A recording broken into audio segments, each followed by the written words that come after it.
So Edward Ashton's novel, Mickey Seven, what was it about the novel that first attracted you? 일단 무슨 휴먼 프린팅이라는 개념이 나오더라고요. 그게 흔히 우리 보던 그 복제 인간 이런 거랑은 좀 다른 개념이거든. So the original novel features this concept of human printing, which is slightly different from the normal cloning mechanism we see. 그 자기도 이거 프린트한 거죠? Now, you printed that out. 예, 휴렛 패커드. HB printer? 그러니까 그런 식으로 사람이 출력되는 거 인간이. 그래서 But that's how humans are printed out in this movie. 그 자체로 되게 웃기기도 하면서 슬프기도 하고 또 약간 비인간적이기도 하고 그런 프린터에서 로버트 패틴슨이 계속 나오게 되는 거잖아요.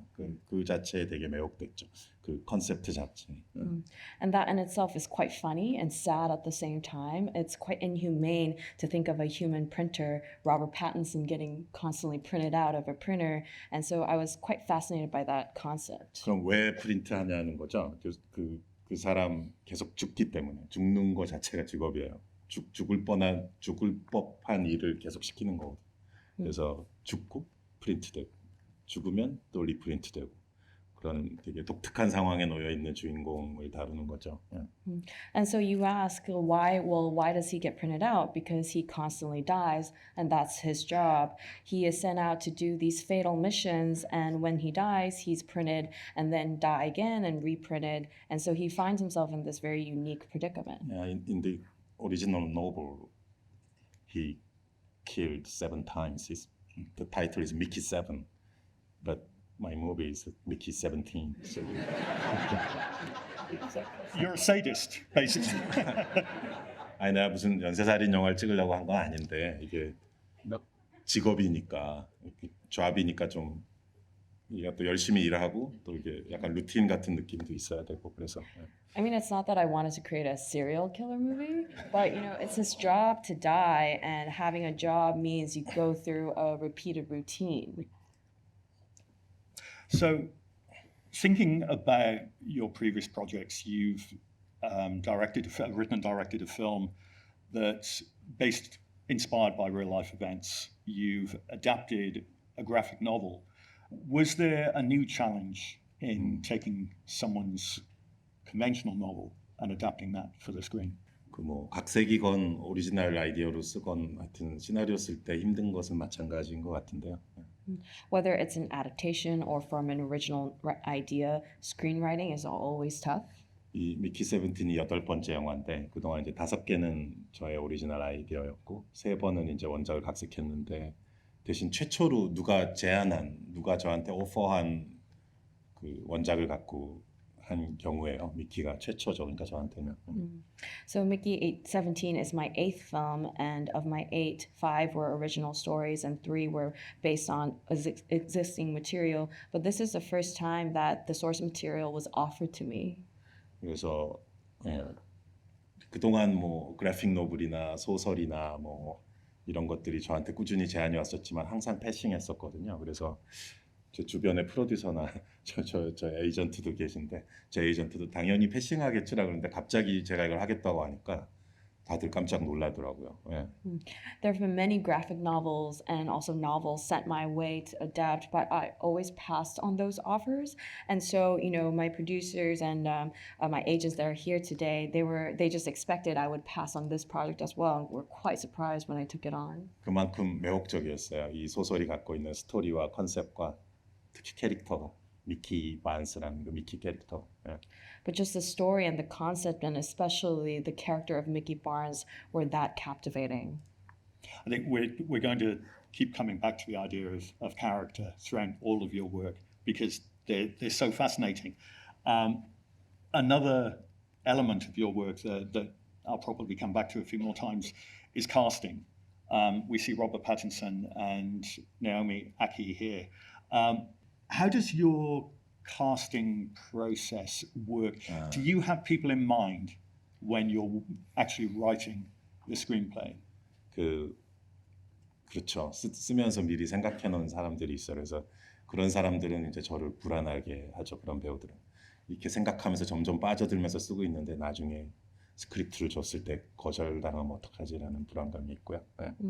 Yeah, so naturally, as I'm writing, I start thinking about actors for specific characters. And those actors always make me so anxious because I really get into the idea of them playing the character and I hand the script, and what if they just reject me? 근데 랍 같은 경우는 이것도 시나리오 쓸 때 그 후반쯤에 거의 랍으로 생각이 굳어져 가고 있었어요. 미리 막 그의 영화를 보면서 작품들을 보면서 막 빠져들기 시작해가지고. And with Rob, towards the end of my screening process, I pretty much had my mindset on Rob as Mickey. You know, I started watching his previous films and I started really getting into him as an actor. I don't want to talk too much about the film or give away too much, but there is a character key to the film who is somewhat different in the novel, Kenneth Marshall. He has faintly orange tinged skin. 22년도에 이제 촬영을 런던 근처에 이제 리브스덴 이런 데서 했었지만은 24년에 일어난 어떤 사건, 그 사건과 비슷한 어떤 장면들, 이거 너무 자세히 얘기하면 안 되는데. So we shot this film in London, in Leavesden in 2022, and there's a particular thing that happened in 2024 with something going like that, and there's something quite similar in this film. Don't want to go into details. 전혀 의도가 없었는데 어쨌든 완성된 영화를 본 마크 러팔로도 그게 되게 신기해하면서 질문했었고요. 우리가 뭔가 예언적인 일을 한 거냐, 뭐 정말 우리 스스로도 좀 놀랬다 이런 얘기가 있었고요. Of course, I never intended for this thing to happen in reality in the future. Mark Ruffalo, after it happened, was also, you know, quite surprised to see it play out in reality, and wonders like, were we oracles predicting the future there? You know, we were all quite surprised to see everything play out. 마크 러팔로가 악역을 한 게 처음이에요. 빌런을 한 게. 네. It's Mark's first time playing a villain. 그래서 처음 스크립트 줬을 때 되게 당황해했었어요. 왜 나한테 이러는 거냐, 이게 나한테 이런 면이 있는 거냐 하면서 막 되게 당황해하더라고요. So when he first received the script, he was quite flustered. Why me? Do you see that side in me? And he was quite surprised. 그래서 아니 저기 배우잖아. 너 배우인데 왜 그래? And I was just like, you're an actor. Come on. Do your job.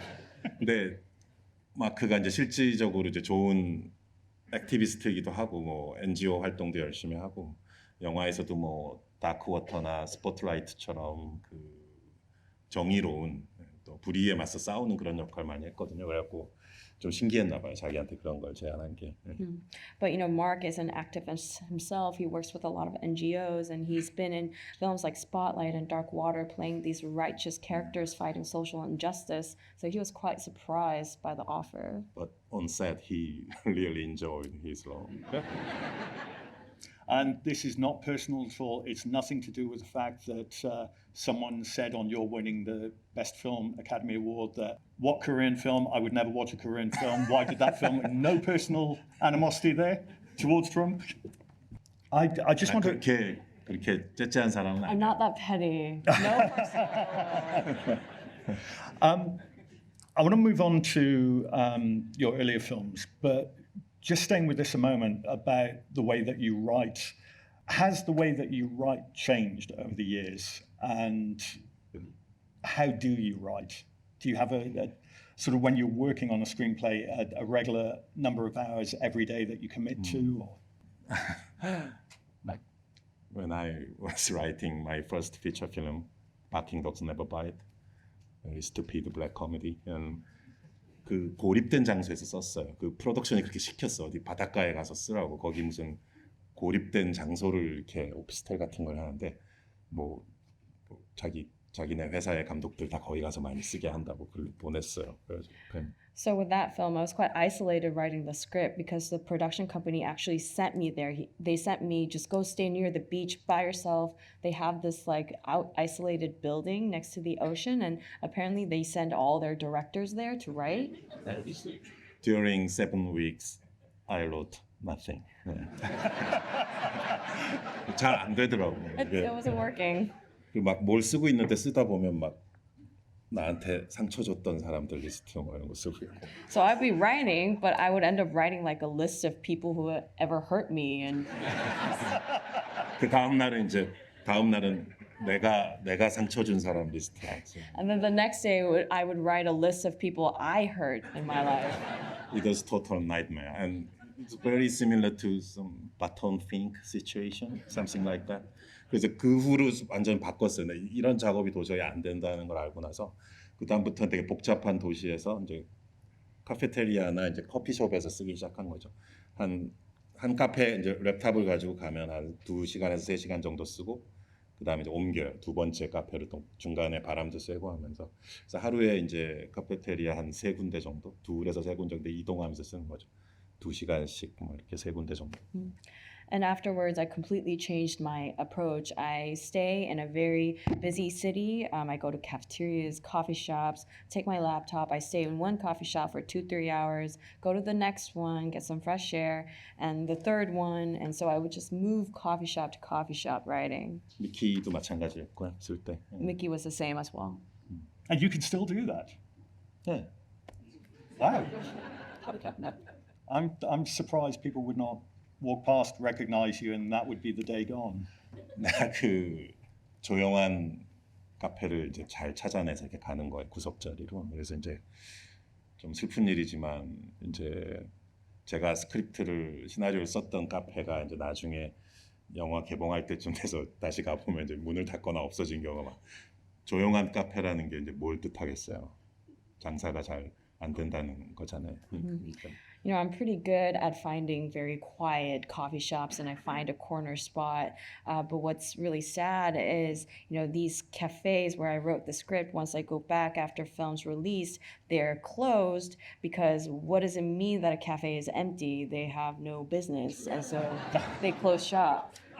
그러니까 만약에 카페 주인 입장에서는 이제 내가 랩탑을 들고 나타나면 되게 경고로 받아들여야 되는 건데 되게 이거 큰일 났다. So if I'm a coffee shop owner and I see Bong Joon-ho with a laptop coming in, it's a warning. Oh no, this is trouble. You're bad luck. So Barking Dogs Never Bite came out around the time of this incredible explosion in Korean films being produced because of a large amount of investment coming in. Shiri was the first big film that opened here and that people saw things changing. I saw your film in the London Film Festival when it screened here. And there was this incredible sense outside of Korea that something was happening. Did it feel like that for you when you were working on the film and around that period? 그 시기가 이렇게 들썩거렸던 건 사실인 것 같아요. 근데 저는 좀 쓸쓸했었죠 그때. 왜냐하면 이제 그 저의 데뷔작이 워낙 박스오피스에서 완전 대재앙을 맞이한 데다가 크리틱 평론적으로도 약간 뜨뜨미지근 썰렁했었어요. 반응이 별로 이렇게 좋아하지 않았어. 근데 이제 런던 영화제나 홍콩 같은 이제 영화제에서 초청이 돼서 그나마 위로를 받고 있었던 상황이었죠. 그때 토니 레인즈가 이제 프로그래밍 할 때 여기 런던 영화제에 왔었던 거였거든요. 예. So it was an exciting time for Korean cinema, but I was quite lonely during that time because my debut film was a complete box office disaster and was, you know, received quite in a lukewarm manner by critics as well. But thankfully, you know, London Film Festival, the Hong Kong Festival, you know, I was comforted by the invitations from these festivals. And yeah, I was invited to the London Festival when Tony Raines was the programmer here. And when film was here, actually that movie is very stupid black comedy dealing with the serial puppy killing. It's just crazy, but 근데 이제 그 대사관님이 오셨어요. 그 영화제 할 때 불안한 마음으로 그때 무슨 한국이 그 개를 먹는 문화와 관련된 되게 안 좋은 어떤 다큐멘터리가 이제 영국에서 상영돼서 이제 뭔가 되게 센서티브한 상태인데 하필 런던 영화제 한국 영화 초청되는데 거기 무슨 시리얼 퍼피 킬링이 있는 거였고 막 너무 막 민감한 상태에서 긴장 상태에서 뭐 그 앰버서더 분은 되게 죄송했던 원래 이 영화는 그런 의도가 아닌데 좀 죄송했었던 그런 기억이. Yeah, so the ambassador came to watch the film, but he was so anxious because at the time there was this documentary in London about how Koreans eat dogs. And so it was a very sensitive issue, and he heard that this movie got invited, this Korean film got invited to London, but it's about puppy killings. And so I just remember him being so nervous and tense, and I felt incredibly bad for him. That was never my intention, but that's what I remember. It was 25 years ago. I did find it amazing that I think it's the only film I've ever seen that starts off with the title saying no animals were harmed during the making of this film. But about 5 minutes in, and no animals were harmed, and don't worry, what I'm about to describe is not followed through on, but there's a scene where a character holds a dog over the ledge on the roof of a building. That dog, it's shivering, it's shaking. It's quite amazing the effect that you got from it. 그 실제 옥상에서 찍은 거 아니고 이제 블루 스크린 앞에서 이렇게 들고 찍은 건데 그래도 배우를 이제 모르는 배우가 이제 들고 있으니까 그 개가 달달달 떨더라고요. 그래서 그 애니멀 그러니까 강아지들이 신체적 이제 하밍은 없었지만 지금 생각하면 정신적으로 좀 고통받았다는 거는 충분히 제가 인정할 수밖에 없어서 되게 미안했고 그래서 이제 거기에 대한 속죄하는 마음으로 이제 옥자를 찍은 거죠. So, it wasn't an actual rooftop. We were Yes. shooting against a blue screen, but the puppy didn't know the actor, so it was quite scared. And although there was no physical harm done to the animal, I have to acknowledge that there may have been some mental suffering on the puppy. And to atone for my sins, I created Okja. I read something interesting that you said about Barking Dogs Never Bite, that yes, it was a failure when it opened. Critics didn't like it. It was a failure commercially. But you said had the film come out 3 years later, it would have been different because the satire in it would have been received differently by a Korean audience. What did you mean by that? Why would 3 years make that difference? 모르겠어요. 그때 그런 식으로 저한테 얘기해준 프로듀서나 이제 마케팅 하시는 분들이 있었는데 그냥 아마 저를 위로해 주려고 그렇게 말했던 것이 아닌가 생각도 들고요. I mean, some producers and the marketing team told me that, but maybe they were just comforting me. 그 영화가 잘 안 되고 반응이 나쁘고 실패했을 때 이제 위로할 수 있는 가장 쉬운 방법은 야, 네 영화가 너무 시대를 앞서갔어. 그게 가장 편하고 빠른 방법이거든요. 이제 So the easiest and quickest way to comfort a filmmaker when their film doesn't do so well is just telling them, "Oh, your film was way too ahead of the time." 근데 이제 나중에 오히려 시간이 지나고 나서 이제 그 영화가 여기저기 뭐 DVD나 블루레이 나오고 그럴 땐 또 기쁘더라고요. 이제 아무래도 이제 그 자식이 예를 들어 뭐 칠남매가 뭐 칠형자 있건 이렇게 또 뭔가 축복을 못 받은 이제 애한테 더 관심이 가게 마련이잖아요. 그래서 더 마음이 애틋하달까 그런 게 좀 있죠. But later on, when that film was released in DVD and Blu-ray, I was very happy to see that because it's like I have 7 children, and there's one that hasn't been particularly blessed, and I always feel, think about that child, and I can't help but feel quite bad for that child, and a lot of love as well. So your next film, Memories of Murder, the opposite case happened. It was a huge critical and commercial success. It's based on an actual case of what's regarded as Korea's first serial killer. Could you talk about the research that went into this and the original spark of inspiration to make this film? 10명의 이제 확인된 피해자만 해도 이제 10명이 있었고 되게 거대한 사건이었어요. 한 6, 7년에 걸쳐서 벌어진. 그리고 영화를 만들 당시에는 이제 미해결 사건이었어요. 범인이 누군지 모르는 범인이 잡히지 않은 거에서 사건의 크기도 워낙 크고 거대한 사건을 마주하는 느낌. 제가 직접 인베스티게이션 한 듯한 그런 마음으로 이제 거기에 돌입을 했고 또 범인이 잡히지 않은 사건이니까 영원한 미스테리니까 거기서 오는 이제 프레셔가 이렇게 압박감이 되게 심했었죠.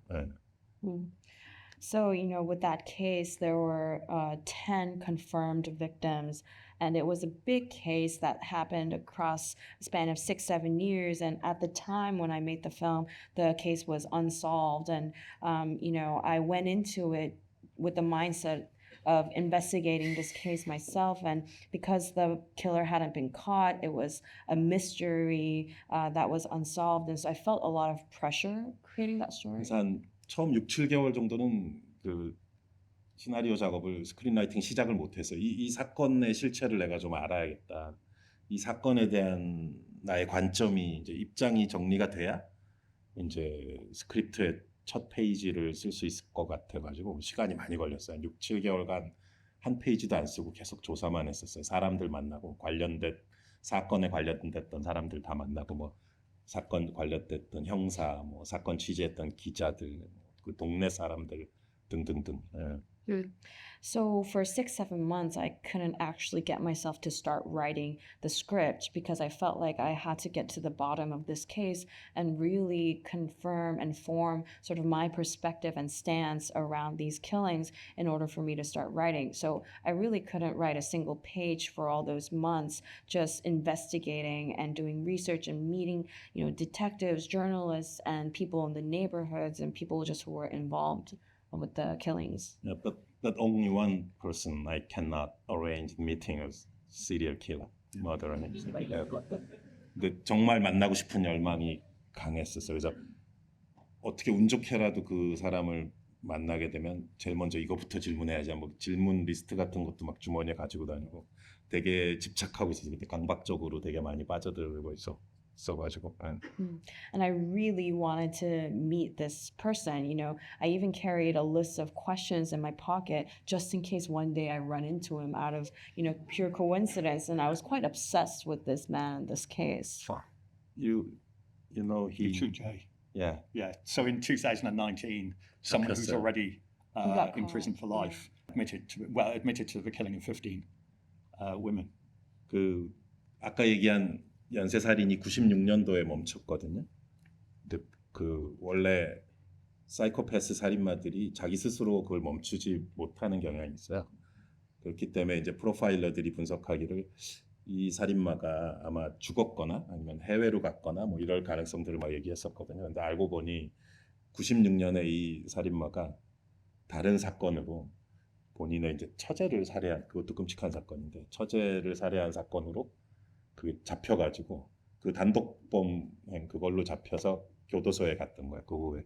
그러니까 불행 중 다행이죠. 그래서 96년부터 이제 연쇄살인이 중단됐던 거고 96년부터 계속 감옥에 있었는데 나중에 그 유전자 DNA 그 지문을 했더니 그 딱 일치돼서 나온 거야. 그래서 2019년에 이미 감옥에 있었는데 그 밝혀진 거죠.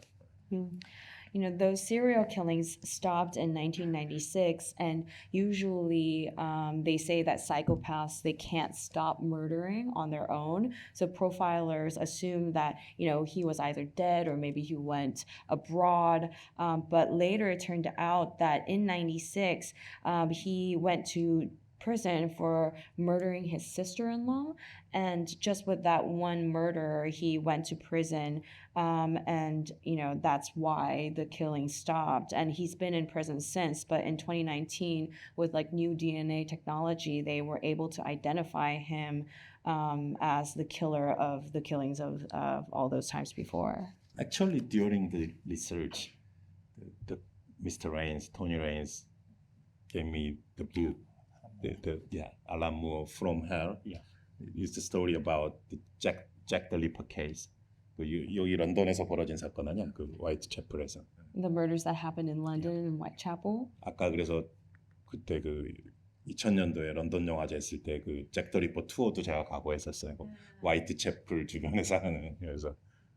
So in 2000, when I was here for the London Film Festival, I went on that Jack the Ripper tour in Whitechapel. 그 From Hell이 그래서 되게 큰 영감과 영향을 줬었어요. 그러니까 그 알란 무어 거기 스토리 보면은 그 연쇄살인 사건과 그 어두웠던 그 당시 시대상이 이렇게 딱 결합돼 있거든요. 그래서 저도 거기서 되게 큰 이제 인스피레이션 받은 거죠. 그 우리 80년대가 이제 한국 군부 독재 시절이었는데 그 연쇄살인, 화성살인 사건, 연쇄 사건의 이제 범인을 왜 못 잡았는가, 우리가 왜 실패했는가를 그 80년대라는 시대와 이제 결합시키게 된 그 출발점이 된 거죠. 그 From Hell 때문에. 예. And I was really inspired and influenced a lot from that book by Alan Moore, From Hell, because that book sort of intertwines the serial killings with the darkness of those times and that society. And, you know, in Korea, the 80s, we were under the military dictatorship. And so my key question was, well, why did we fail to catch the serial killer? And what was so dark about those times that led to these seemingly unrelated events? And so that became the starting point of the film, and that was From Hell. So we're going to see a clip in a moment from the film with the two main detectives investigating the case and their boss at the karaoke bar. But before we see it, I'm just curious about these characters. Were they entirely created by you, or were they an amalgamation of various individuals that you encountered? 거의 창작이고요. 또 실제 사건만 바탕이 된 게 아니라 이 같은 사건을 바탕으로 한 또 유명한 연극이 있었어요. 희곡이 있었는데 영화가 또 3분의 1은 또 그 희곡에 바탕을 두고 있는데 거기서 캐릭터가 또 온 부분도 있고요. 제가 창작한 부분, 그래서 그게 다 섞여 있어요. 근데 그 송강호가 연기한 시골 형사 캐릭터는 약간 그 모델이 있어요. 실제 형사에 좀 베이스가 있는 편이죠. So most of the characters are just pure creations, but there's also a play that is based on the serial killings, and so a third of the film is also based on that play and the characters from there. So it's a mix of all those. But the sort of countryside detective that Song Kang-ho plays, he is based on a real life detective. Okay, the scene we're about to see takes place about 40 minutes into the film. It's the first social evening that Song Kang-ho's character has with Kim Sang-kyung's character, who's a detective from Seoul, who's come to help with the investigation. Between them, to the rear is their boss, who is heavily inebriated, as you'll see, and a colleague who's somewhere behind the sofa. What's wonderful, you have a basic tableau shot, and there is so many different things unfolding in this sequence. If we can show the clip, please. 오늘 저기 클립 이 초이스가 다 좀 이상하다. Strange selection of clips. 되게 Very 거칠다. rough. Okay, from now on, these are my choices, so I take full responsibility. We can't discuss your films and not talk about Song Kang-ho. How did you two originally start working with this project? 어떻게 작업 시작하셨는지. 예. 올해 24년 전 얘기네요. It's 24 years ago now. 그 프란다스에게를 좋아했었어요, 이분이. He really liked Barking Dogs Never Bite. 그래서 자연스럽게 얘기를 할 기회가 좀 있었고. And naturally, we had opportunities to chat and talk. 저는 이제 첫 영화가 되게 실패한 감독이었고 저분은 이제 되게 빅 스타였죠 이미 저 때. So I was a director whose first film flopped, and by that point he was already a big star. 이제 되게 조마조마한 마음으로 이제 스크립트를 보냈는데 이제 바로 빠르게 하고 싶다고 연락이 와서. So I was quite anxious when I sent him the script, but very quickly he said, yes, I would love to be a part of it. 본인 친척 중에 실제 강력계 형사분이 계셨다고 하더라고요. 그래서 그 형사들의 분위기와 작은 몸짓과 표정과 디테일이나 이런 거에 대해서 자기가 정말 잘 안다고 그런 얘기를 한 적도 있었고요. He told me that he has a cousin who's actually a homicide detective, so he's very familiar with the vibe of detectives and their gestures and details and expressions. 근데 모르겠어요. 이게 작품에 대한 어떤 작품을 보는 스크립트를 보는 자기 관점과 해석이 있는 사람이고. He definitely has his own perspective and ways of interpreting a script or a piece of work. 작품 전체를 볼 수 있는 사람이에요. 그러니까 뭐라고 해야 될까? And he's someone who can really see the entirety of the work. 그래서 축구 선수로 치면 약간 지네딘 지단이나 모드리치 같은 사람 있잖아요. So yeah, to compare him with football players, he's like Zidane and some, yes, 그라운드 전체를 like 루카 모드리치, Luka Modric. 미셸 플라티니, maybe 그 그라운드 전체를 보는 사람. He can see the entire field. 이 작품 전체는 어떻게 어디를 향해 가고 있고 나는 거기서 뭘 하고 있는지를 보통 그런 걸 감독이 말해주거나 이제 도와주는데 이 사람은 이미 자기 스스로가 그런 인사이트가 있는 사람이기 때문에 감독 입장에서는 되게 많이 도움이 되고 편하죠 일을 하기 때문에. So he knows how to see the entire film and also and where this film is heading and his place and role in that big piece. Usually the director has to tell that to the actor, but he has all the insights and doesn't need a lot of help to figure that out. It also feels like there's a perfect symbiosis in the dramatic approach that you both have to your films, looking at his performance in this, in The Host, in Snowpiercer, in Parasite, just as you can quite easily shift very, very quickly between satire, high drama, and a more knockabout humor, his ability within one scene to embody a character with an incredible degree of pathos, but at the same time be incredibly funny. It just feels like a perfect partnership. 지금 이렇게 그거를 나눠서 이제 절단내서 이렇게 분석하듯이 얘기를 했는데 사실 저도 시나리오 쓰거나 찍을 때 그것을 나눠서 생각하지 않거든요. 그거를 따로 특별히 밸런싱 한다고 생각하지도 않고 그냥 쓰고 찍으면 그렇게 되는 건데 저 송 배우께서도 마찬가지로 그냥 하는 거죠. 본능적으로 자기가 하는 행동이고 그냥 말인 건데 이제 보고 나서 그렇게 쪼개보면 그렇게 될 수 있는 거죠. 네.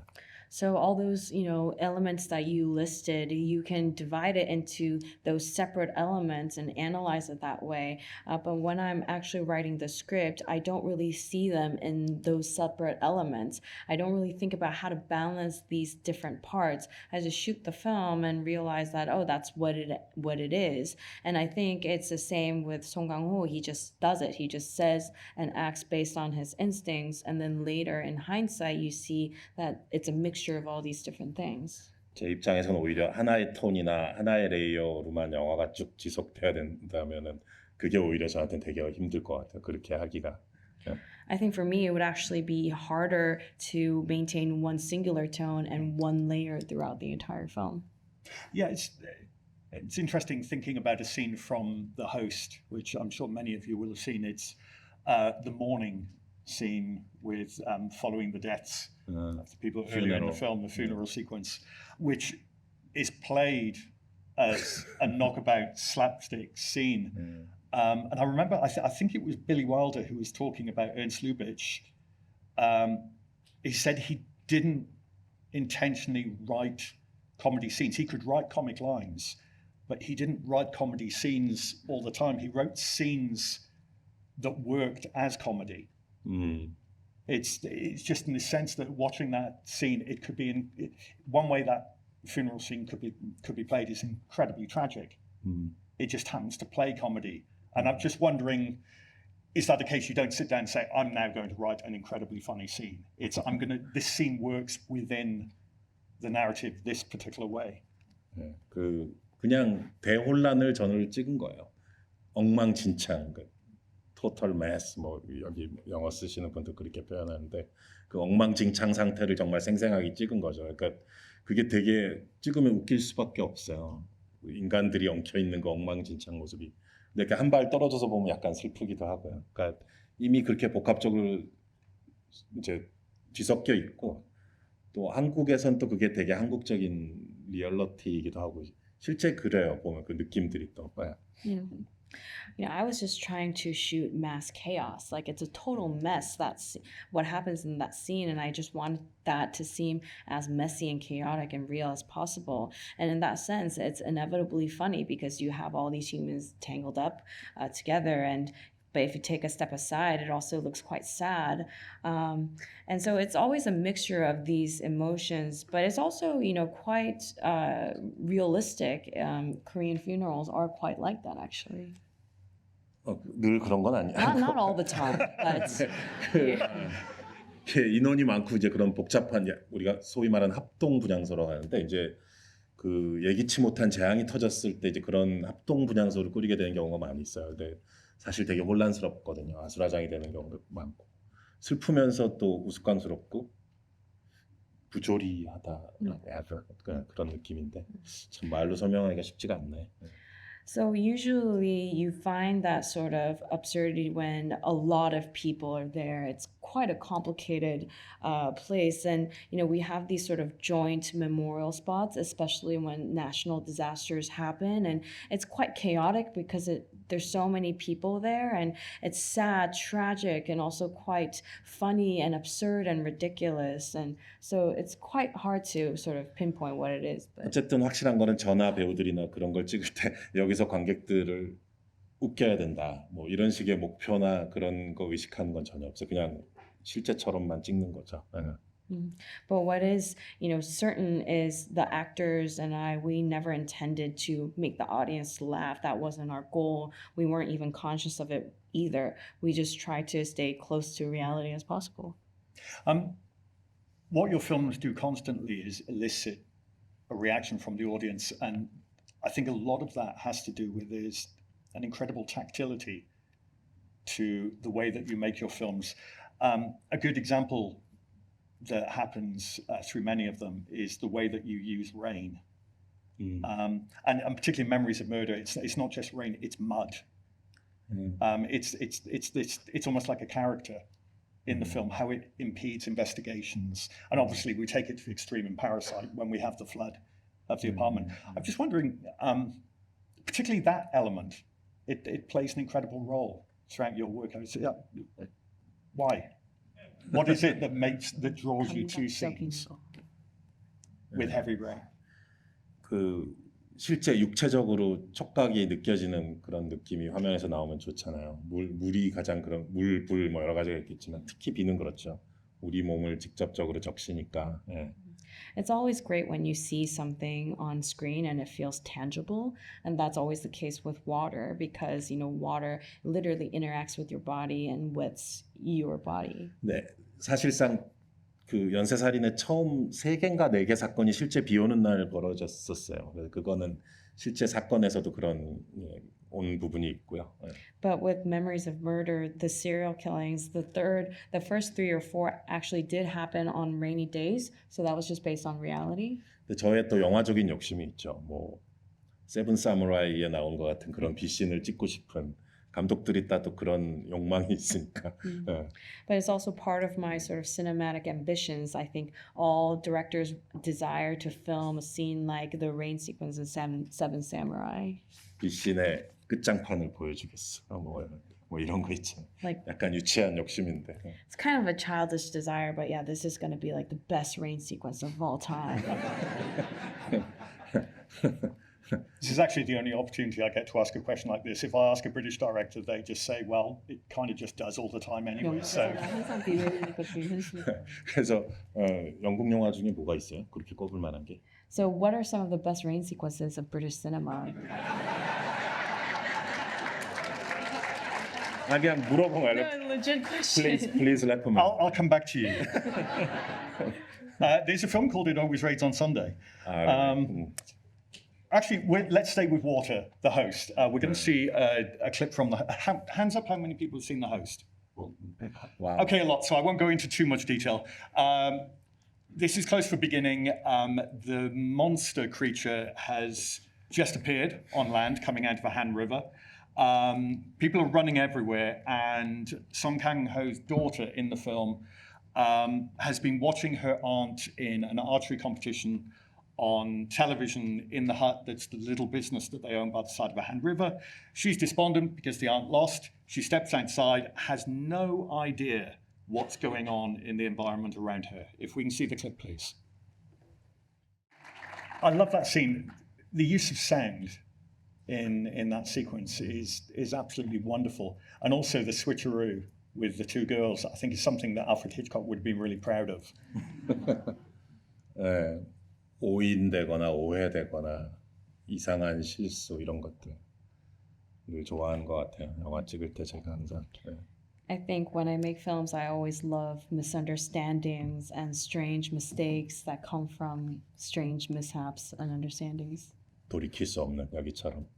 And mistakes that you can't really take back, like the one in this scene. 이런 상황을 겪게 되면 주인공이 이제 자기 자신을 탓하게 되거든요. 이게 사실 재앙인 거고 몬스터가 나왔기 때문에 온 이제 재앙인데 그 자기 자신을 탓하게 돼요. 그러니까 내가 그때 손을 놓쳐서 뭐 이런 식으로. 사실은 본질은 그게 아닌데 그러니까 사람들이 그런 식으로 개인적인 죄책감을 쌓는 경우가 많거든요. 예를 들어 뭐 무슨 지하철에서 큰 사고가 났는데 거기서 뭐 자기 자식을 잃은 부모가 예를 들면 뭐 내가 지난달에 그때 차 사달라고 했을 때 차를 사줬으면 얘가 지하철 안 탔을 텐데 뭐 이런 식의 이상하게 개인화시키는 거죠 재앙을. 예. And when things like that happen, we see the main character who goes through it sort of feel guilty and find fault in himself. You know, this happened because of the monster. It was a disaster, but he blames himself. He's like, oh, I didn't catch her hand, catch her arm, and that's why that happened. In a way, people have a way of sort of finding guilt in themselves, make it a personal thing.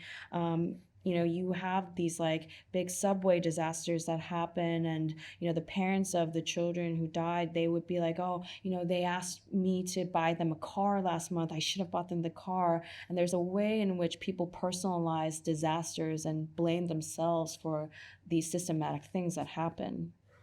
I want to come on to the characters in a moment. Well, we're about to talk about one of the characters, but I want to talk about the creature first of all.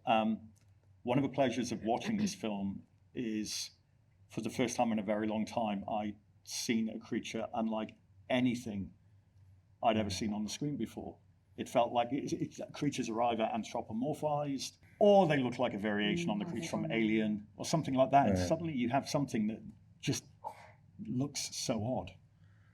네, 독특한 크리처죠. 이 크리처 디자이너는 이제 희철이라는 크리처 디자이너인데 그 미키 세븐틴에 또 크리처가 나오는데 거기도 그 친구랑 작업했고 옥자도 이 친구가 같은 디자이너예요. 네.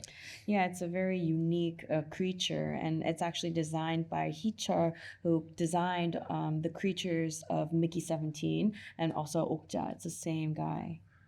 He's genius actually, and at that time, it was 20 years ago. Pre-production was 2004 and 5. During 2 years, actually, 괴물가 탈락한 디자인만 해도 한 1,500개 정도 됐었던 것 같아요. There are about 1,500 creature designs that never made it. 네, 희철이나 나나 그땐 젊었거든. 네, 34살인가 그랬어요. Hichar and I were very young at the time. I was only 34 years old. So 힘이 넘쳤지. a lot of energy. 막 주말에도 만나서 막 같이 막 그리고 막 토론하고 막 We would meet up in the weekends to talk and, you know, dissect the designs. And 근데 일단 그거였어요. 그러니까 핵심 컨셉은 병든 물고기 같은 느낌. 이렇게 공해로 오염된 강에서 발견된 물고기 보면 이렇게 척추가 등이 휜 물고기 같은 거 나올 때가 있거든요. 그러니까 그게 이제 기본적인 출발점이었고요. But the key concept was a sick fish. You know, if you look at contaminated rivers and fish that live in those waters, a lot of them have like bent spines, and that was sort of the starting point of the design. 우리 옛날에 얘기하지 않았나? 그 얘기했던 것 같은데 그 실제 배우 레퍼런스가 있었다고. And I think we talked about this before, but there was actually a real actor as a reference for this creature. It does Steve Buscemi in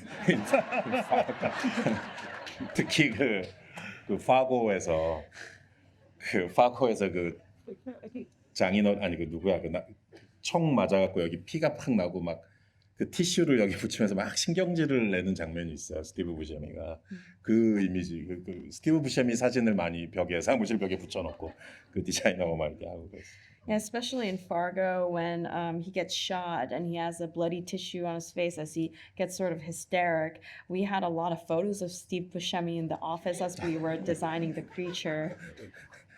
Actually, I never met him in LA or New York. So if he 여기 BFI에서 뭐 이런 거 하면은 얘기 좀 해줘요. If you do a chat with him at the BFI, please tell him about this. 고맙다고. thank him for me. If I do a chat with him at the BFI, I don't think he's going to remain on stage if I say he was the inspiration for the creature from the host. But we'll try.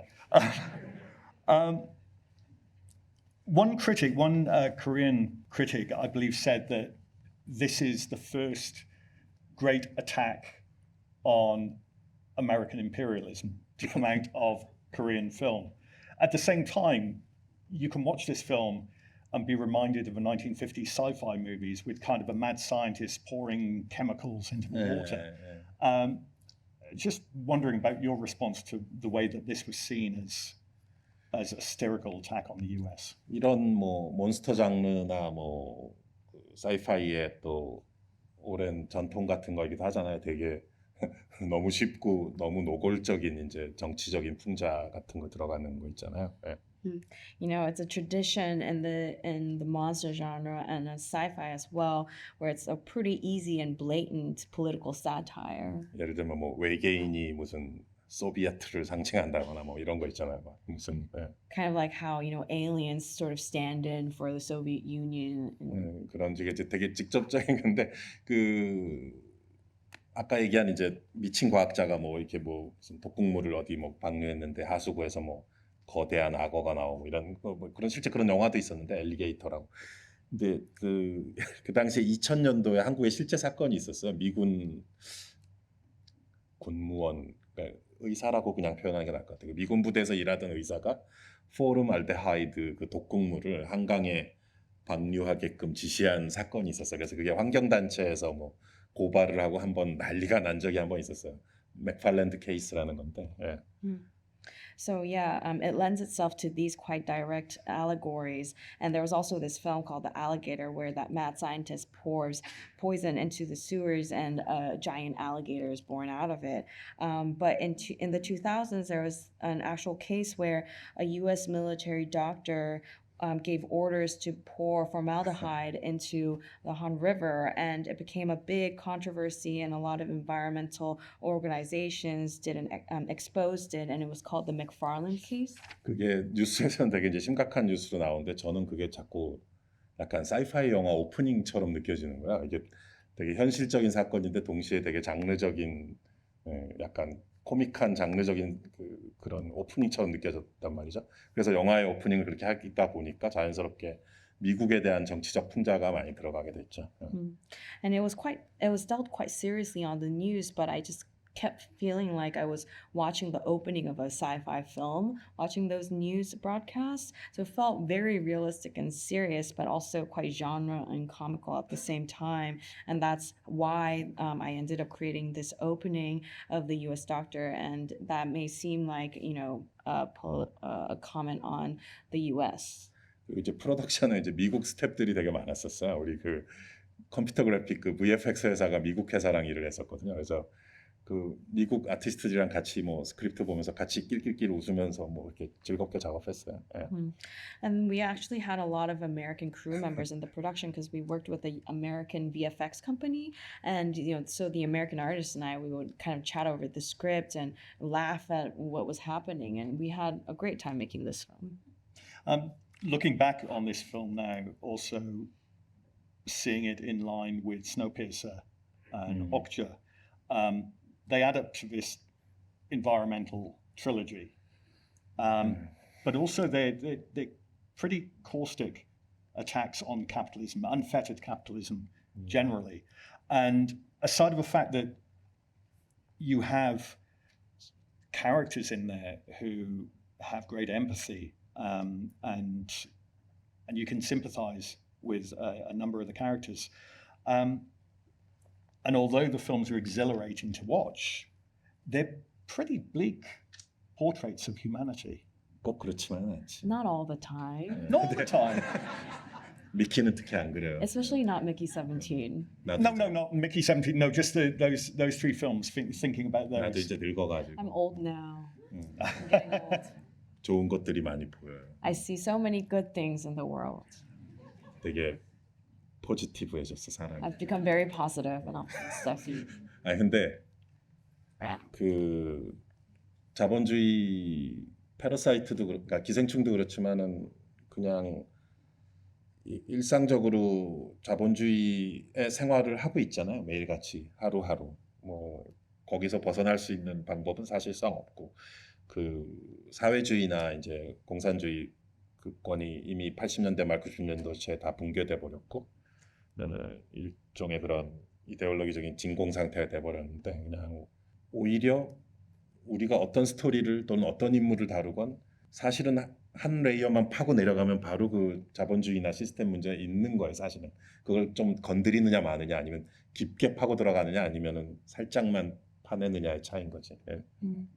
You know, Parasite goes into this, but you know, our day-to-day life is surrounded in capitalism. It's, you know, it's a system that we can't really escape now. In the 80s and 90s, we saw the collapse of socialism and communism, and we're kind of in this ideological vacuum state.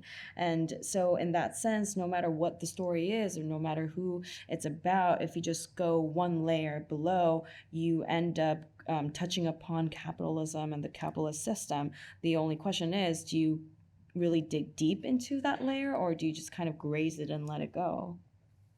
Another element of The Host that links it to the next film that you made, Mother, is that both, in their own unique ways, are studies of the idea of parenting. And I know you're always juggling projects, so even though to us it seems like you made The Host, then you made Mother, then you made Snowpiercer, but you might not have been working on them behind the scenes in that order. But I'm quite fascinated that those two films, even though they're so incredibly different, The Host and Mother, do kind of play this diptych. 그 사실 말한 것처럼 이게 겹쳐 있어요. 그러니까 살인의 추억 살인의 추억 직후에 이미 마더를 준비를 하기 시작했는데 마더를 이제 배우도 만나고 기본적인 준비를 하면서 이제 호스트를 괴물을 찍고 있었고 마더를 촬영할 때는 또 설국열차를 스노피어서를 이미 준비하고 있는 상태. 그래서 사실 이렇게 그 준비의 기간 같은 게 다 이렇게 오버랩이 되어 있거든요. 네. Yeah, as you mentioned, all my projects are overlapped. I started working on Mother right after Memories of Murder, and when I was shooting The Host, I was meeting with actors and preparing for Mother. And when I was shooting Mother, I was working on Snowpiercer. 그래서 괴물도 이제 가족 캐릭터들이 그 패밀리가 딱 영화의 중심에 있는데 거기가 이제 두 세대에 걸쳐서 다 엄마가 없어요. 송강호의 아내가 없고 변희봉 선생님 캐릭터의 아내가 없고 할머니가 또 없고 그래서 엄마의 부재로 꽉 이렇게 자연스럽게 엄마의 부재가 이렇게 되어 있는 구조더라고요. 가족 구조가 시나리오를 쓰다 보니까 자연스럽게. 근데 그거는 이제 왜 그랬냐면은 엄마가 없을수록 이제 가족이 엉망진창이 되잖아. 그러니까 말펑션 이게 그쪽으로 가려면 당연히 어떤 가족이건 제일 현명하고 이제 똑똑한 존재는 엄마인데 강한 존재가 그래서 엄마가 없어야 된다라고 이제 자연스럽게 흘러간 것 같아요. 근데 보니까 다음 작품이 마더인 거예요. 그러니까 그 2시간 내내 엄마만 나오는 영화거든요. 아빠는 안 나와. 그러니까 이게 하다 보니 이거 밸런스가 맞겠구나라는 생각이 들긴 했었어요. So The Host is based around this one family, and through 2 generations, these families don't have the mother figure. Song Kang-ho doesn't have a wife, and Pyeonibong also doesn't have a wife, so mother and grandmother are not in the picture.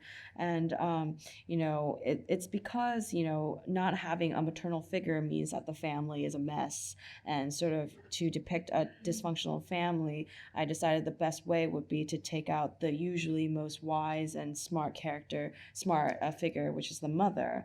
And then I realized that my next film is literally 2 hours of a mother, and there's no father figure in the story at all. So I was like, oh yeah, it does strike a balance here.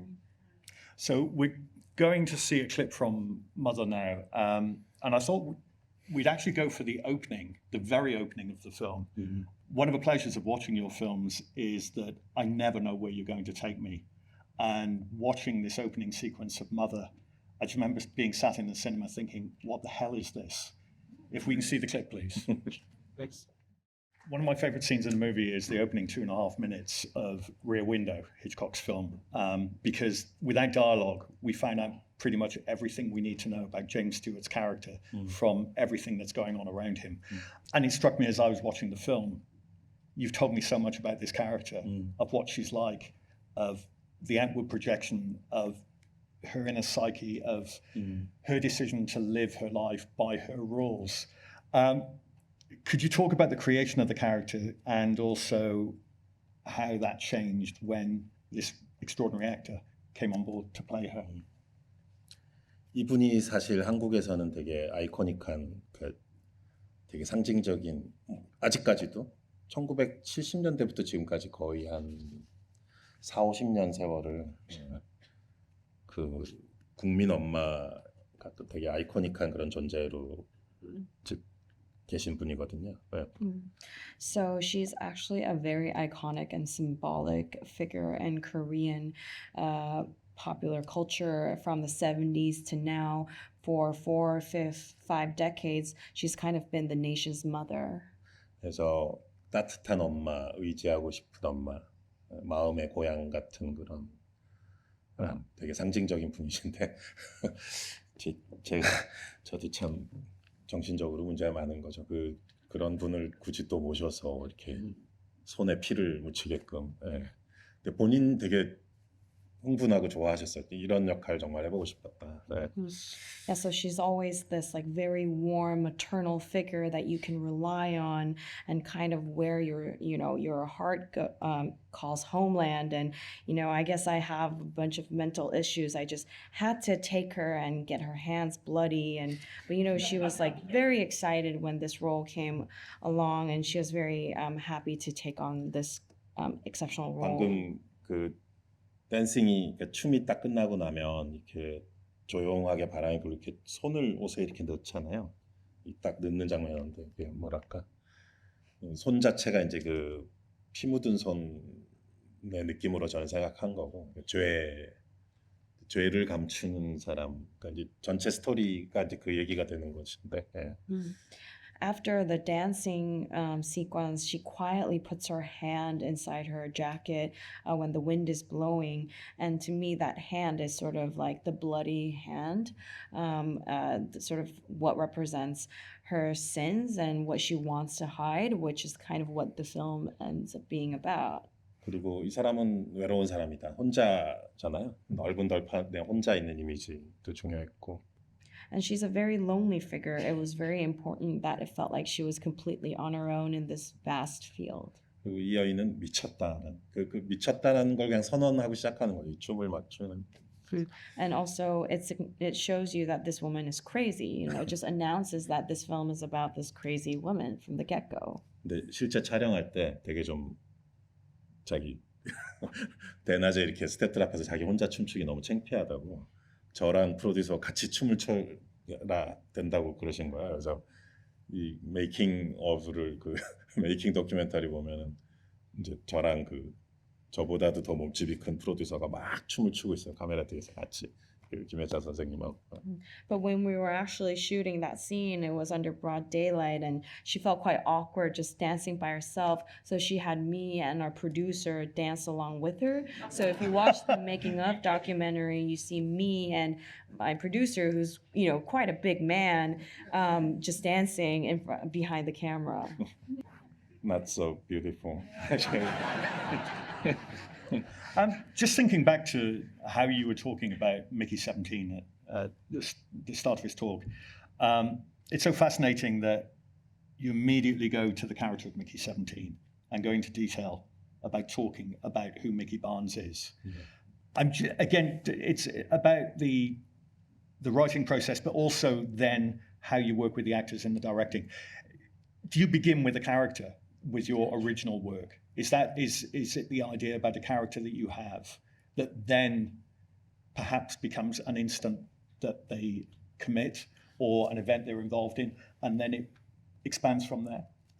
대체적으로 저는 상황, 사건, 상황의 연속이라고 믿는 편이고 거기에 내가 잘 모르는 캐릭터를 던져놓으요. 그럼 이 사람이 얘가 이 상황에서 어떻게 반응할까를 보면서 캐릭터를 조금씩 저도 알아나가는 저는 상황을 사랑하는 So generally, I tend to start with situations and events that happen. I tend to believe that life is a continuation of just random events, and I like to throw a character that I don't know very well into those situations and events, and ask how they would respond. And as I discover how they respond, I get to know more about the characters actually. 그 실제 삶에서나 영화에서나 제가 인간이 또는 캐릭터라는 게 그다지 일관적이지 않다고 생각해요. 저는 그 사람이 항상 상황에 따라 변하는 존재고 이거 좀 되게 위험한 발상일 수도 있는데 어쨌든 저는 좀 그렇게 믿는 편이에요. Mm. And I always think that in real life and in films as well, humans and characters should never really be consistent. They're not consistent in real life. I think humans always change depending on their circumstances, which might be, quite a risky thought to have. 그 마이클 리 감독 영화 되게 좋아하고 되게 존경하는데 그 캐릭터 묘사가 정말 놀랍거든요. 그 마이클 리 영화에 나오는 캐릭터들 보면 근데 그분은 아마 전혀 반대로 작업하시지 않을까 그런 생각도 들어요. 이 캐릭터 그 인간 자체가 있는 거죠. 그 다음에 이들이 어떤 사건이나 상황을 벌이게 될까를 생각하실 것 같은 전 왠지 그렇게 상상이 많이 들었어요. 그분 영화를 봤을 때는. 네. Now, I'm a huge fan of Mike Lee and his films, really admire his work, and I love how he depicts his characters. I feel like Mike Lee would have the opposite approach where there is this character, he starts with the character and starts imagining what this character would come across in the events that he would sort of find himself in. That's just kind of what I imagine about his process. I won't deny I would like to see Mike Lee's version of Snowpiercer. 네. That would be quite an experience. 기차 끝칸부터 제일 앞까지 전부 다 워킹 클래스 캐릭터가 From 있어요. tail section to the front car, it'll just all be working class characters. And in the final section, finally, You actually probably there is Ken Loach. you probably have one character who's fighting their way to the front just to complain about something. 계속 얘기하고 막 Constantly talking and I am aware we're almost out of time, and we've got a few more films. So I'm going to jump forward in a moment to Parasite, but I do want to ask. We heard some amazing music here for Mother, and the music throughout is quite remarkable. But you, on occasion, are the master of the needle drop. Annie's song by John Denver in Okja is just one of the most extraordinary pieces of music to use for a chase sequence. Could you talk just a little bit about music in your films, how early it comes in or how early you start thinking about it? 그 작품마다 매번 상황이 달랐던 것 같은데 이 마더 같은 경우는 그 되게 한국에서 되게 유명한 작곡가이면서 되게 유명한 기타리스트예요. 그래서 제가 중고등학교 어릴 때부터 이분 팬이었어요. 이분의 이제 LP를 사서 막 두근두근거리는 마음으로 그 LP 이제 비닐을 뜯고 막 이랬던 팬의 입장이었는데 나중에 이제 제가 감독이 돼서 같이 하게 돼서 되게 기뻤던 그런 케이스고. 네. So it really depends on the project. They've all been quite different. With Mother, the composer, he's actually a very famous composer and guitarist in Korea. I've been a fan of him since middle and high school. I remember buying his vinyls and being really excited to unwrap it. So I was very happy to get the chance to work with him in my film. 아까 우리가 봤던 그 클립 오프닝에서 이제 기타 연주로 이제 음악 그게 이제 본인이 작곡가가 직접 연주한 이제 그런 트랙이구나. So the guitar track that we heard in the opening clip, he played the guitar himself for that track. 그 존 덴버 노래는 그 옥자 때 그 그냥 장난으로 한번 넣어본 거였거든요. 그 현장 편집본에 그 온셋 에디팅을 현장 편집을 해요. 한국 프로덕션들 대부분 그걸 해요. 그래서 그 현장에 이렇게 찍고 있으면 감독 모니터 옆에 이제 현장 편집하는 사람이 붙어 앉았고 찍으면서 동시에 막 편집을 하고 있거든요. 네. So with that John Denver song in Okja, we have an on-set editor who sits right next to the director's monitor and edits as we're shooting on set. Most Korean productions have it, and with that song, we just kind of put it on the on-site edit as a joke. 그 이제 넣어 보니까 이거 재밌다, 느낌이 좋다는데 그 존 덴버 그 노래니까 이게 노래가 어마어마하게 비쌀 거 아니에요. 너무 유명한 노래. 그래서 이거 아마 이거 결국은 우리가 이거 못 하게 될 거야. 그런데 프로듀서들도 갑자기 와 이거 너무 좋다 막 그러고 넷플릭스가 돈이 많 이거 사면 돼라고 그래서 어떤 정말 들어가게 됐는데 처음에는 약간 장난처럼 처음에 한번 골라본 거였는데 Or so we put it on and it felt quite good and it seemed fun, but it's a John Denver song and we thought it would be way too pricey because it's such a famous song and we wouldn't be able to use it. But then the producers saw it and ended up liking it, and Netflix, with all the money they have, they were like, "Oh yeah, we can buy it." And so we ended up putting that song, and it was quite cool because it all kind of started as a joke in the beginning. 그리고 존 덴버 가족분들이 되게 친절했어요. 그 이제 이게 이 노래 쓰인다는 게 되게 기뻤는지 또 그 미공개 버전 이 곡에 존 덴버가 직접 연주하고 이제 프라이빗하게 녹음했던 미공개 버전도 우리한테 써도 좋다고 막 주시고 그랬죠. And John Denver's family, they were quite happy that we were going to use the song. So they were grateful enough to provide us with like an unreleased version of that song where he played the instruments himself. And they also let us use that sort of more private version. 그래서 이 옥자부터는 제가 이제 마더랑 괴물과 마더를 아까 얘기한 그 이병우라는 유명한 기타리스트이면서 작곡가인 그분과 작업을 했고 옥자부터는 이제 정재일이란 작곡가랑 하고 있어요. 옥자, 패러사이트 그 다음에 미키 세븐틴은 그래서 네. And with Mother and the Host, I worked with Lee Byung-woo, that famous guitarist and composer. And with Okja, I started working with Chung Jae-il, and Chung Jae-il ended up doing Parasite and Mickey 17 with me as well. So finally, to come to Parasite, I want to talk about the influence of Kim Ki-young, who directed The Housemaid. Now, I could have gotten this wrong, but I am right in remembering that your father, who was a graphic designer, designed the titles for The Housemaid. Is that correct? 네, 그 아버지가 젊었을 때 그 국립영화제작소라고 국가에서 하는 그게 뭐라고 번역해야 될지 어쨌든 근데 거기서 일을 한 2년 정도 하신 적이 있는데 그때 거기서 이제 한국 영화의 메인 타이틀 또는 타이틀 시퀀스 작업을 하고 근데 이제 우리 아버지가 그래서 그 하녀 그 글자를 쓰셨다고 이제 저한테 제가 어릴 때 자랑을 하고 뭐 그러셨었죠. 네. Yeah, so my father, he actually worked at the National Film Production House for 2 years, and he designed the main title and title sequences for Korean films at the time. And I remember he kind of like was telling me that, yeah, he did the title sequence of The Housemaid, the 2 letters. 뭐 우리 아버지는 영화인이셨던 건 아니고 그냥 그래픽 디자인이랑 뭐 산업 디자인 같은 걸 하셨었는데 무슨 소울바스나 일레인바스처럼 뭐 타이틀 시퀀스를 많이 하셨던 건 아니고 한 3-4개 정도 하셨는데 하필 그 중에 이제 한국 영화의 클래식이라고 할 수 있는 이제 하녀가 있었던 거죠. So it wasn't like my father was a filmmaker at all. He mostly did graphic design and product design. He wasn't like Soul Bass or Lane Bass who did all those title sequences. He only kind of did 3 or 4, but one ended up being the Korean classic, The Housemaid. And can you talk briefly about how that 1960 film kind of tapped into your thinking behind Parasite? 기생충이 사실은 우리끼리는 이제 농담으로 저랑 조 감독도 그게 계단 영화다라고 얘기했어요. 근데 영화에 계단이 참 많이 나오고 또 중요해가지고. So with Parasite, my ADs and I, we kind of always joked about this film being a staircase movie because there's so many staircases. 그게 뭐 주제랑도 연관될 수도 있겠죠. 굳이 뭐 거창하게 얘기하자면은.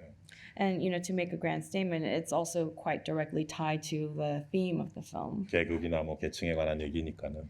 Because it's about class and hierarchy. 근데 그 한여뿐 아니라 뭐 그 계단 영화라고 불릴 만한 것들이 많이 있어서 영감을 많이 받았었고요. And it wasn't just The Housemaid. I think there are a lot of films that can be called staircase movies that I was quite inspired by. Joseph Losey. Joseph Losey, yeah. The Servant. Yeah. 조셉 로지의 하인이라는 영화도 있었고, 뭐 많이 있었죠. 그 알프레드 히치콕 사이코에서도 되게 중요한 계단 시퀀스가 그게 뭐 많이 나오진 않지만은. Yeah, so there was A Servant by Joseph Losey, and of course in Psycho by Hitchcock, there's that very important sequence with the staircase. 계단에서 느끼는 우리가 묘한 시각적인 흥분이나 긴장감이 있죠. 안 좋은 일들이 전반적으로 많이 벌어지죠. So there's, yeah, generally a visual excitement and tension that comes from staircases because we know usually bad things happen. 그 김기영의 하녀에서는 그 계단이란 것 자체가 부자의 상징이었어요. 그러니까 그 당시 60년대 한국은 이제 2층 집을 짓는다는 거에 대해서 되게 막 자부심을 우리가 이제 부자가 돼서 2층 집을 짓는다. 그래서 집에 2층이 있어야 계단이 있을 거 아니에요. 1층이면 계단이 없으니까. 그래서 쟤네 집에 계단이 있대. 그리고 2층 그 자체로 부자가 된다 또는 중상류층이 된다는 걸 이제 상징했었던 거거든요. 60년대. 예. And in The Housemaid by Kim Gi-young, the staircases basically symbolize the rich because in 60s South Korea, having a two-story house was something to be proud about. It's like, oh yeah, I made it, I'm rich now. So if that house has a staircase, that would mean that that family is upper middle class and quite affluent. So we're going to close with a clip from Parasite, but this is from the black and white version of the film. Just quickly, how many people have seen Parasite?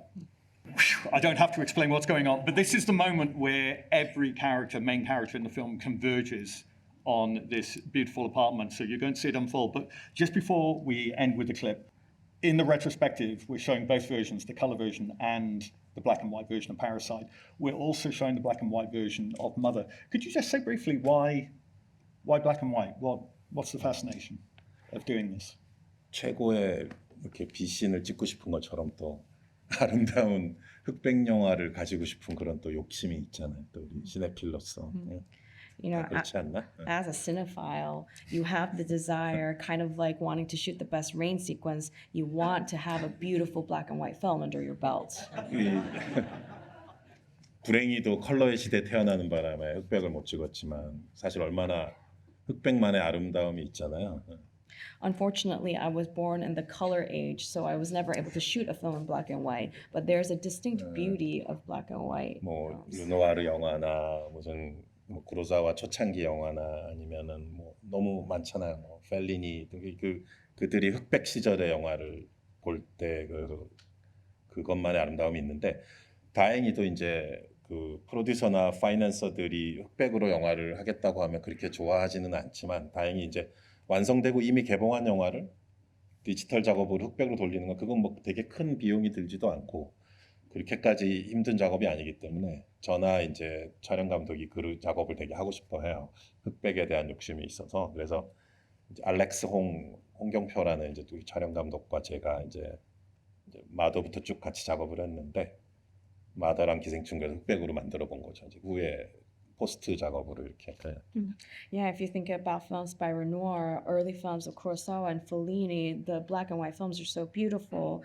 Producers and financiers, they would never let you shoot a film in black and white, but thankfully turning it into black and white after the film's release is not so costly and not too difficult of a process. So the DP and I really wanted to create those versions. I've worked with the DP Alex Hong Kyung-pyo since Mother, and so with Mother and Parasite, we really wanted to release a black and white version. Another great rain scene, and depressingly, the only British film I can think with rain in it is the climactic sequence of 4 weddings and a funeral. So as I said, both Parasite and Mother will be playing in black and white versions, as well as the original color versions, the BFI South Bank in the retrospective of Bong Joon-ho's films, which begins on the 1st of April. There will also be screenings of The Host, Snowpiercer, Okja, Parasite, and of course, Mickey 17 at the BFI IMAX. Those earlier films will be playing throughout February and March. And as previously mentioned, Mickey 17 opens in the UK on the 7th of March. Thank you very much to Warner Brothers and the BFI for organising this event. Thank you to Sharon Choi for her brilliant translation. And thank you to Bong Joon-ho.